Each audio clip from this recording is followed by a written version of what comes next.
اعوذ باللہ من الشیطان الرجیم بسم اللہ الرحمن الرحیم السلام علیکم ورحمۃ اللہ وبرکاتہ۔ ناظرین، مکہ مکرمہ میں قریش کے ایک معزز خاندان میں ایک خوبصورت اور خوشحال نوجوان رہتا تھا۔ اس نوجوان کا نام مصعب بن عمیر رضی اللہ تعالیٰ عنہ تھا۔ آپ قریش کے خاندان بنو عبد الدار سے تعلق رکھتے تھے۔ آپ کے والد کا نام عمیر بن ہاشم اور والدہ کا نام خناس بنت ملک بیان کیا جاتا ہے۔ آپ رضی اللہ تعالیٰ عنہ ایک خوشحال گھرانے میں پلے بڑے اور بچپن ہی سے گھر والوں کی خاص توجہ اور آسائش میں پرورش پائی۔ مصعب رضی اللہ تعالیٰ عنہ ابھی جوان ہی تھے، لیکن مکہ میں ان کی شخصیت نمایاں تھی۔ اچھا لباس، خوشبو اور نفاست ان کی پہچان بن گئی تھی۔ لوگ انہیں دیکھتے تو ان کے لباس اور خوشبو سے اندازہ ہو جاتا کہ یہ کسی عام گھر کا نوجوان نہیں۔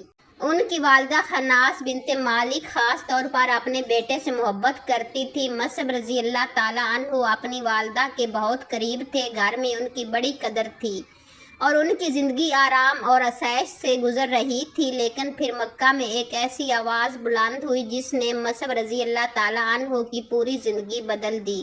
وہ آواز تھی رسول اللہ صلی اللہ علیہ وآلہ وسلم کی دعوت توحید کی۔ رسول اللہ صلی اللہ علیہ وآلہ وسلم لوگوں کو اللہ وحدہ لا شریک کی عبادت کی طرف بلاتے تھے۔ آپ صلی اللہ علیہ وآلہ وسلم بتوں کی عبادت سے روکتے اور آخرت کی جواب دہی کا یقین دلاتے تھے۔ مصعب رضی اللہ تعالیٰ عنہ نے جب یہ پیغام سنا تو ان کا دل اس کی طرف کھینچنے لگا۔ وہ جاننا چاہتے تھے کہ محمد صلی اللہ علیہ وآلہ وسلم کیا تعلیم دے رہے ہیں۔ ان دنوں مکہ کے مسلمان کھلے عام اپنے ایمان کا اظہار نہیں کر سکتے تھے۔ ابتدائی مسلمان حضرت ارقم رضی اللہ تعالیٰ عنہ کے گھر میں جمع ہوتے رسول اللہ صلی اللہ علیہ وآلہ وسلم سے قرآن سنتے اور دین سیکھتے تھے۔ حضرت مصعب رضی اللہ تعالیٰ عنہ بھی وہاں پہنچے۔ انہوں نے رسول اللہ صلی اللہ علیہ وآلہ وسلم کی زبان مبارک سے قرآن سنا۔ قرآن کی آیات نے ان کے دل کو بدل دیا۔ وہ ایمان لے آئے، لیکن اب ایک بہت بڑا مسئلہ ان کے سامنے تھا۔ حضرت مصعب رضی اللہ تعالیٰ عنہ جانتے تھے کہ ان کی والدہ اسلام کے معاملے میں بہت سخت ہوں گی، اس لیے انہوں نے کچھ عرصہ اپنا اسلام چھپا کر رکھا۔ وہ خاموشی سے رسول اللہ صلی اللہ علیہ وآلہ وسلم کی خدمت میں حاضر ہوتے اور قرآن سیکھتے رہے۔ حضرت مصعب رضی اللہ تعالیٰ عنہ جانتے تھے کہ ان کی والدہ اسلام کے معاملے میں بہت سخت ہوں گی، اس لیے انہوں نے کچھ عرصہ اپنا اسلام چھپا کر رکھا۔ وہ خاموشی سے رسول اللہ صلی اللہ علیہ وآلہ وسلم کی خدمت میں حاضر ہوتے اور قرآن سیکھتے رہے۔ وہ گھر واپس آتے تو بظاہر وہی مصعب تھے، وہی گھر، وہی والدہ، وہی آسائشیں، وہی لباس، لیکن دل کے اندر سب کچھ بدل چکا تھا۔ اب ان کے دل میں بتوں کے بجائے اللہ کی محبت تھی۔ اب ان کے لیے سب سے بڑی دولت ایمان تھا۔ مگر مکہ میں راز زیادہ دیر راز نہیں رہتے۔ ایک دن ان کے اسلام کا معاملہ ظاہر ہو گیا۔ ان کی والدہ کو معلوم ہوا کہ مصعب رسول اللہ صلی اللہ علیہ وآلہ وسلم پر ایمان لے آئے ہیں۔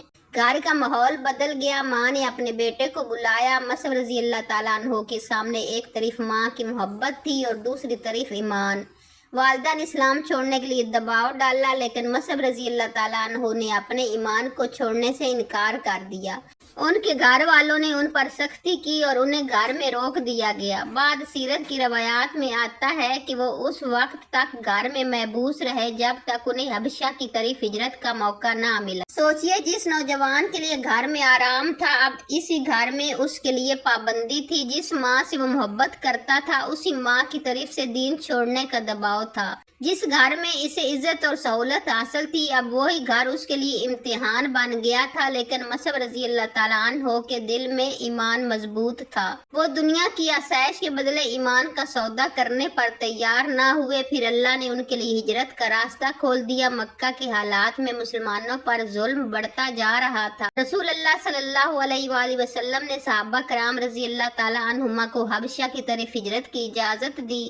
مصعب رضی اللہ تعالیٰ عنہ بھی حبشہ کی طرف ہجرت کرنے والوں میں شامل ہوئے۔ یہ ان کی زندگی کا ایک عجیب منظر تھا۔ مکہ میں ایک خوشحال گھر کا نوجوان اب اپنے وطن سے دور اجنبی سرزمین کی طرف جا رہا تھا۔ وہ اپنے پیچھے گھر چھوڑ رہا تھا، اپنی آسائشیں چھوڑ رہا تھا، اپنے خاندان سے دور ہو رہا تھا، لیکن ایمان کو اپنے ساتھ لے جا رہا تھا۔ کچھ عرصے بعد وہ مکہ واپس آئے۔ ان کی والدہ نے جب اپنے بیٹے کی حالت دیکھی تو حالات پہلے جیسے نہ رہے۔ مصعب رضی اللہ تعالیٰ عنہ کی زندگی اب دنیا کی آسائشوں سے دور ہو چکی تھی۔ پھر اسلام کی دعوت مکہ سے نکل کر یثرب تک پہنچی۔ یثرب کے کچھ لوگوں نے رسول اللہ صلی اللہ علیہ وآلہ وسلم سے ملاقات کی، اسلام قبول کی اور واپس اپنے شہر چلے گئے۔ اب یثرب میں ایسے شخص کی ضرورت تھی جو لوگوں کو قرآن پڑھائے، اسلام کی تعلیم دے اور نئے مسلمانوں کی تربیت کرے۔ رسول اللہ صلی اللہ علیہ وآلہ وسلم نے حضرت مصعب بن عمیر رضی اللہ تعالیٰ عنہ کو اس عظیم ذمہ داری کے لیے منتخب فرمایا۔ یہ حضرت مصعب رضی اللہ تعالیٰ عنہ کی زندگی کا بہت بڑا مقام تھا۔ وہ صرف ایک مسلمان نوجوان نہیں رہے تھے، اب وہ اسلام کے داعی اور معلم بن کر یثرب جا رہے تھے۔ وہاں حضرت اسد بن زرارہ رضی اللہ تعالیٰ عنہ نے ان کا ساتھ دیا۔ مصعب رضی اللہ تعالیٰ عنہ لوگوں کے پاس جاتے، قرآن پڑھاتے، اللہ کی توحید سمجھاتے، رسول اللہ صلی اللہ علیہ وآلہ وسلم کی تعلیمات بیان کرتے، لوگ ان کے پاس بیٹھتے اور قرآن سنتے۔ ان کی دعوت میں قرآن بنیادی حیثیت رکھتا تھا۔ ایک دن مصعب رضی اللہ تعالیٰ عنہ حضرت اسد بن زرارہ رضی اللہ تعالیٰ عنہ کے ساتھ لوگوں کے درمیان بیٹھے ہوئے تھے۔